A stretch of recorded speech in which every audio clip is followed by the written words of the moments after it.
का हमारा next topic है एनसो। और एनसो जिसको हम El Nino and southern oscillation बोलते हैं, और इसी का जो नाम है वो जो एक साइंटिस्ट थे जापान के, NH साजी। आप चाहे तो नोट डाउन कर सकते हैं, NH साजी। इन्होंने 1999 में एक्सप्लेन किया था इंडियन ओशन डाइपोल मूवमेंट। इससे पहले हम एक टॉपिक हमारा जो लास्ट वीडियो में छूट गया था, जिसे हम बोलते हैं लालीना। लालीना बिल्कुल न्यूट्रल फेस की तरह है, जैसे कि हमने कल एल नीनो पढ़ा था, जिसमें जो वॉकर सर्कुलेशन है वो ब्रेकअप हो जाता है, जिसके वजह से जो इंडियन मॉनसून है उसकी स्ट्रेंथ कम हो जाती है, क्योंकि जो मैस्क्रीन हाई थी, जो मेडागास्कर के यहाँ जो रीजन है वहाँ से जो विंड्स होती हैं वो वीक पड़ जाती हैं, तो इसकी वजह से इंडियन मॉनसून भी वीक पड़ जाता है।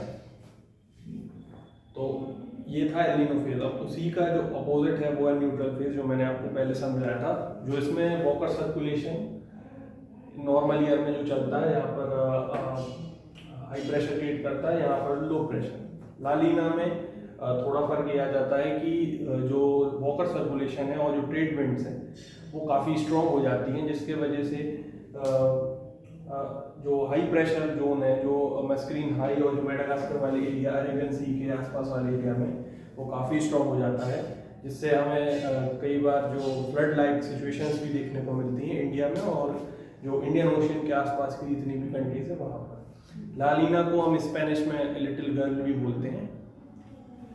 तो लालीना में जो इंडियन मानसून है वो काफ़ी स्ट्रॉन्ग हो जाता है और काफ़ी ज़्यादा बारिश देखने को मिलती है। तो लालीना में, और कई बार लालीना और जो एल नीनो है इनमें डिफरेंस पूछ लेते हैं। तो जैसा मैंने आपको एक्सप्लेन किया है, तो आप खुद भी इनके डिफरेंस बना सकते हैं। अगर आप पे नहीं बनेंगे तो आप कमेंट में बता सकते हैं, तो मैं इनके प्रॉपर आपको 7 से 8 डिफरेंस बता दूँगा। चलिए, तो मेन जो आज का टॉपिक है वो है इंडियन ओशन डाइपोल मूवमेंट। तो जो NH साजी थे, वो साइंटिस्ट थे, उन्होंने एक्सप्लेन किया था जो इंडियन ओशन डाइपोल मूवमेंट है, उनमें उन्होंने 2 रीजन्स को मार्क किया है। पहला था वेस्टर्न रीजन, जो कि अरेबियन सी वाला पार्ट है, और जो दूसरा रीजन था ईस्टर्न रीजन, जिसको हम इंडोनेशिया वाले रीजन को बोल सकते हैं, Indonesia and Bay of Bengal region. तो इंडियन ओशन डाइपोल में हमें 2 ही चीज़ पढ़नी है, एक है positive Indian Ocean dipole movement and second one is negative Indian Ocean dipole movement.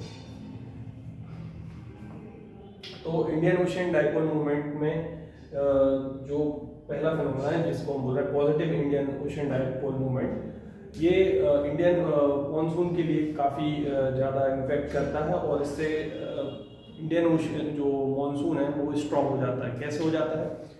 जब positive Indian Ocean dipole movement आता है, तो जो अरेबियन सी वाला पार्ट है, एज पर दिस फिनोमेना, ये वाला पार्ट वार्म हो जाता है। इसके वार्म हो जाने की वजह से जो अपना ईस्टर्न वाला रीजन है, जो इंडियन ओशन डाइपोल के हिसाब से, ये कोल्ड हो जाता है। इस रीजन के वार्म हो जाने की वजह से इंडियन मॉनसून काफ़ी अच्छा हो जाता है। यहाँ से जो स्ट्रॉन्ग कैरिंग जो विंड, मॉइस्चर कैरिंग विंड्स हैं, वो काफ़ी अच्छा रेनफॉल कराती हैं एज पर इंडियन ओशन डाइपोल मूवमेंट। ये positive Indian Ocean dipole movement है, और इसको हमने जो ईयर है 1997 में देखने को मिला था।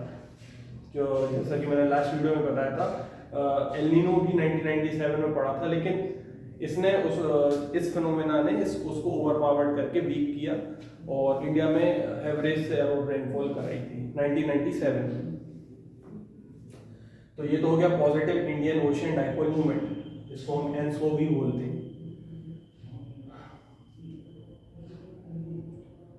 अब सेकंड जो पार्ट है वो है negative Indian Ocean dipole movement. तो negative Indian Ocean dipole movement में जस्ट इसके अपोजिट हो जाता है। अरेबियन सी वाली ब्रांच में कोल्ड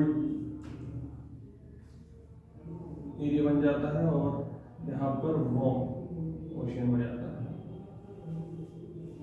तो नेगेटिव जो इंडियन डाइपोल मूवमेंट है, उसमें जो वार्म जो ओशियन है वो इंडोनेशिया वाले पार्ट और बे ऑफ बंगाल वाले पार्ट में हो जाता है, और जो कोल्ड रीजन है वो अरेबियन सी वाले पार्ट में बन जाता है। जिसकी वजह से होता क्या है, जो मॉनसून है वो मतलब ऐसा बोलते हैं कि जो इंडियन ओशियन डाइपोल मूवमेंट है उसके जो नेगेटिव आईओडी जब भी होता है तो वो नेगेटिवली मतलब थोड़ा कम रेनफॉल कराता है इंडिया में, और जो मैक्सिमम और ज़्यादा रेनफॉल है वो इंडोनेशिया वाले पार्ट में हो जाती है। तो ये negative Indian ocean dipole movement था। इसका भी एक एग्जांपल है कि कब negative Indian ocean dipole movement पड़ा था। तो ईयर 2002 आप याद कर लेना। आपको 2 ईयर याद ही रखने हैं जिसको आप मेंस आंसर राइटिंग में मेंशन कर सकते हो। एक तो 1997 जिसमें एल नीनो पड़ा था, और positive Indian ocean dipole movement था जिसके वजह से एल नीनो के बाद भी अच्छी रेनफॉल हुई थी। सेकंड जो ईयर है वो है 2002। तो जो 2002 में साल 2002 में जो एल नीनो था वो नॉर्मल था, इतना स्ट्रॉन्ग नहीं था। उसके बाद भी काफ़ी ज़्यादा ड्रॉट लाइक कंडीशंस देखने को मिली, क्योंकि जो इंडियन ओशियन डाइपोल मूवमेंट था वो नेगेटिव था।